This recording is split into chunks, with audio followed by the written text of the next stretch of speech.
بڑا مجمع بیٹھا ہے، اگر اس مجمع میں مجھ سے کسی کو اختلاف ہو، بلکہ مجمع سے کسی کو اختلاف ہو، ہم کو ایک بات کریں جس پہ سب متفق ہوں، اور ایک کھڑا ہو کر کے غلط بات ہو رہی ہے، تو مجھے نہیں معلوم کہ اس کا حال کیا ہوگا. آپ سے گزارش کروں گا کہ اسے بخش دیجیے گا.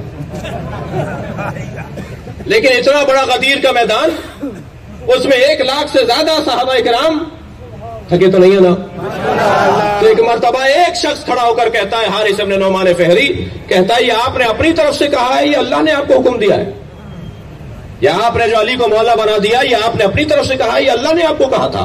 میرے مولا نبی نے فرمایا کہ میں تو کوئی بات ہی نہیں کرتا سوائے وحی کے، میں جو بولتا ہوں اللہ کی جانب سے بولتا ہوں. تو کہنے لگا کہ اگر یہ آپ نے اللہ کی طرف سے کہا ہے تو پھر اللہ سے کہیے کہ آسمان سے پتھر نازل ہو اور وہ مجھے مار کر چلا جائے.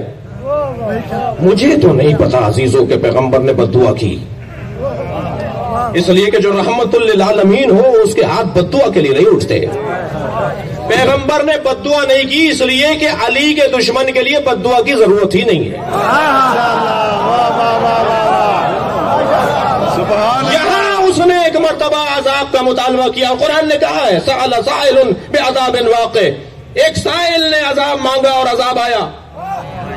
یا اللہ، تو نے تو قرآن میں کہہ دیا کہ اے میرے حبیب، تمہاری امت پر میں عذاب نازل نہیں کروں گا. کیوں؟ وانت فیہم، کیونکہ تم ان کے درمیان ہو. نبی درمیان میں ہے، آسمان کا عذاب نہیں آئے گا. یہاں ایک شخص کہہ رہا ہے آسمان سے عذاب آئے اور میں مر جاؤں، اور قرآن کہہ رہا ہے عذاب آیا. معلوم یہ ہوا کہیں استثناء ہوتا ہے، اور جہاں استثناء ہو اسی کو علی کہا جاتا ہے. علی کے دشمن کے لیے عذاب رکے گا نہیں. اور ایک مرتبہ آسمان سے عذاب آیا اور یہ شخص اسی دنیا سے اس حالت میں چلا گیا کہ جیسے کسی کے اوپر عذاب نازل ہوتا ہے، پتھر سر پہ پڑا، دنیا سے چلا گیا. عزیزان گرامی، ابرہہ کا لشکر خانہ کعبہ کو ڈھہنے کے لیے آیا تھا، اور اللہ نے خانہ کعبہ کو بچانے کے لیے ابابیل کا لشکر بھیجا تھا، اور ہر پرندے کی چونچ میں باریک سا کنکر تھا. جب انہوں نے ان پرندوں نے کنکر برسانا شروع کیے اور ہاتھی زخمی ہو کے بھاگنے لگے اور خانہ کعبہ کی حفاظت ہو گئی، تو اسی عالم میں جبریل ان پرندوں سے مخاطب ہوئے کہ تم میں سے فلاں پرندہ اپنی چونچ میں دبا ہوا کنکر نہ پھینکے. اس نے پوچھا کہ میں اس کنکر کا کیا کروں؟ کہ اسے واپس لے جاؤ اور کسی پہاڑ کے اندر جا کے گھونسلہ بناؤ اور اس کنکر کی حفاظت کرو دوسری وحی آنے تک. اب ایک مرتبہ جب یہ مرحلہ آیا کہ غدیر کے موقع پہ اس نے کہا کہ اللہ سے کہیے کہ پتھر نازل کرے، تو جبریل نے اسی پرندے کو آواز لگائی کہ تمہاری غیبت کا دور ختم ہو گیا، اور آؤ اللہ کا عذاب اس پر گراؤ. عزیزان گرامی، اللہ یا اپنا گھر بچاتا ہے یا گھر کا مالک بچاتا ہے. صلوات پڑھے محمد و آل محمد.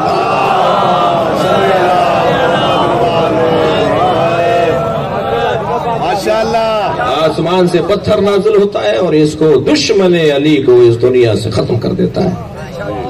اچھا، ویسے آپ نے دیکھا کہ علی کی دشمنی ایسی بیماری ہے جس کا علاج ہے ہی موت، اور میرا اور آپ کا تو معاملہ ہی نہیں ہے، معاملہ ہے اللہ سے. اس لیے کہ علی کا اپنا تو کچھ ہے ہی نہیں، جو کچھ ہے میرے عزیزوں وہ اللہ کا ہے، اس لیے کہ یہ بیچ چکے اپنا سب کچھ. اور فرمایا حدیث غدیر پر میں اپنے بیان کو ایک منزل کی طرف لے جا رہا ہوں. حدیث غدیر پر کسی کو اختلاف نہیں. ابھی پچھلے دنوں کراچی یونیورسٹی کے کوئی 15-17 طالب علم جو سنی بھائی تھے، ہمارے سنی جوان تھے، وہ ہمارے یہاں باب العلم میں آئے اور کہنے لگے کہ ہمیں 5-6 موٹی موٹی باتوں کا ہماری کتابوں سے حوالہ دے دیجئے.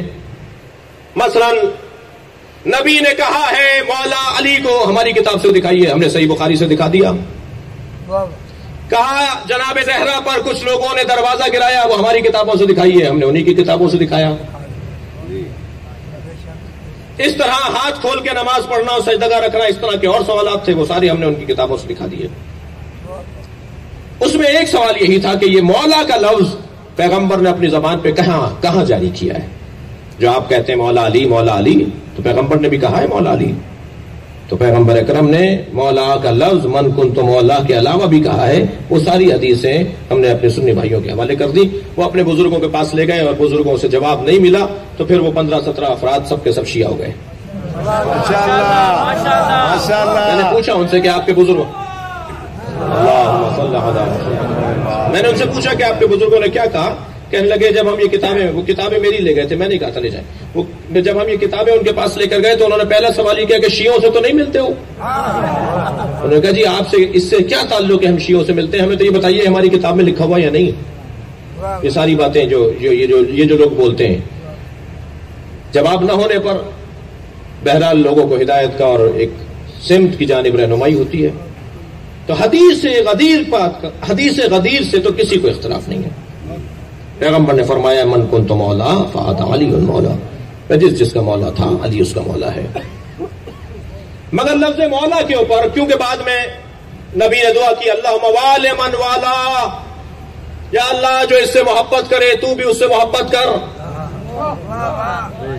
وعاد من عادا، اور جو اس سے دشمنی کرے تو بھی اس سے دشمنی کر۔ یہ دعا کی نبی نے جب خطبہ ختم کر رہے ہیں، خطاب کے آخر میں نبی نے دعا فرمائی۔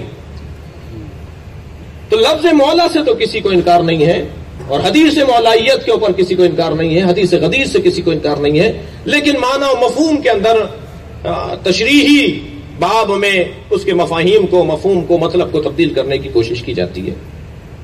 27-28 معنی لکھ ڈالے کہ مولا کا یہ مطلب ہے، مولا کا وہ مطلب ہے، حتیٰ بڑے بڑے معتبر لوگوں نے بھی مولا کا مطلب کچھ اور لیا اور کہا صاحب مولا سے مراد ہے دوست۔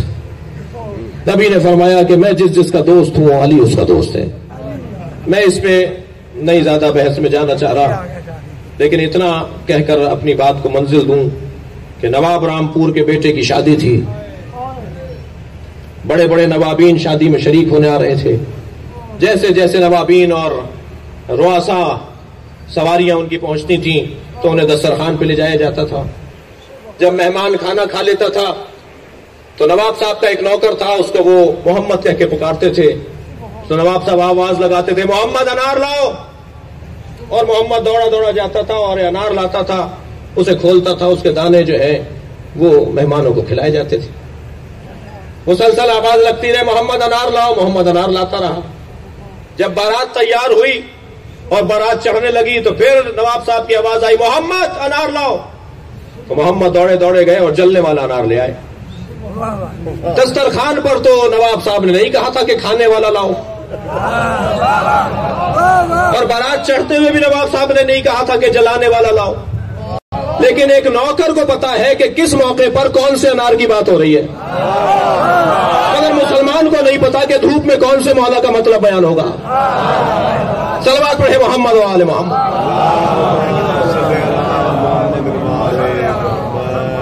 نہیں عزیزان گرامی، مولا اولا بالتصرف، ہماری جانوں پر ہم سے زیادہ علی کو حق ہے، ہماری جانوں پر، ہمارے مال پر، ہماری اولاد پر ہم سے زیادہ میرے مولا علی کو حق ہے۔ اگر آج علی کہہ دیں، یعنی علی کا علی کہہ دیں، یعنی امام وقت کہہ دیں کہ اپنا مکان خالی کرو اور فلاں ہمارے شیعہ کو اس میں بسنے دو، تو میں اگر چوں بھی نہ کہوں تو شیعہ ہوں۔ مولا کہے یہ گاڑی کی چابی ہمیں دو، اور کسی بھی روڈ چلتے ہوئے کو کہے کہ یہ تمہاری، اور میرے پاس ذہن میں بال برابر بھی اعتراض نہ آئے، تب تو شیعہ ہوں۔ مولا مانگ رہے ہیں، مولا کا ہمارے اوپر ہم سے زیادہ حق ہے۔ بس ولایت کا مطلب یہی ہے کہ جب میں اپنے اوپر اپنے مولا کو اولویت دے دوں، حق دے دوں، تو یہی مولائیت ہے۔ عزیزو، یہ 7 دن سے زیادہ کسی کو پریشان نہیں رکھتے، 7 دن سے زیادہ آزماتے نہیں ہیں۔ غلطیاں کرنے والے تو زیادہ مشکل میں رہتے ہیں، لیکن جس نے غلطی نہ کی ہو، آزمائش یہ 7 دن سے نہیں زیادہ نہیں لیتے۔ جتنے بھی یہاں حاجت مند، پریشان حال، مشکلات کا شکار، اپنے مسائل لے کر اس بارگاہ حیدری میں آئے ہیں، وہ اپنے ذہنوں میں اپنی پریشانیوں کو لائیں، یا اپنے چاہنے والوں کو 7 دن سے زیادہ پریشان نہیں رکھتے۔ کریم گھرانہ ہے۔ علی بن ابی طالب کو اگر واسطہ دیا جائے نبی کا، عجیب داستان ہے۔ کسی نے سوال کیا کہ ہم تو وسیلہ بناتے ہیں نبی کو اللہ کی بارگاہ میں، نبی کس کو وسیلہ بناتے ہیں؟ کہتے ہیں نا اہدنا الصراط المستقیم۔ نبی کے ذہن میں کون ہوتا ہے؟ نبی بھی تو کہتے ہیں نا اہدنا الصراط المستقیم۔ وہ کون سے صراط مستقیم کے لیے کہتے ہیں؟ علی کس کے لیے کہتے ہیں؟ تو ابو ذر غفاری کہتے ہیں میرے ذہن میں سوال ایک مرتبہ مچل رہا تھا کہ میں کیسے اس کا جواب تلاش کروں، کیا کروں، کہ ایک مرتبہ مولا علی نے فرمایا چلو میرے ساتھ۔ پیغمبر کو حالت رکوع میں ہم نے دیکھا، جب ذکر رکوع مکمل کر لیا تو پیغمبر اللہ سے دعا کر رہے تھے، یا اللہ تجھے علی کا واسطہ دیتا ہوں، میری اس عبادت کو قبول کر لے۔ ماشاءاللہ۔ اور پھر ایک مرتبہ پیغمبر اکرم کے سامنے جب ابو ذر آئے تو حضرت ہاتھ پکڑ کے کہا چلو علی کو دیکھو کیا کہہ رہے ہیں۔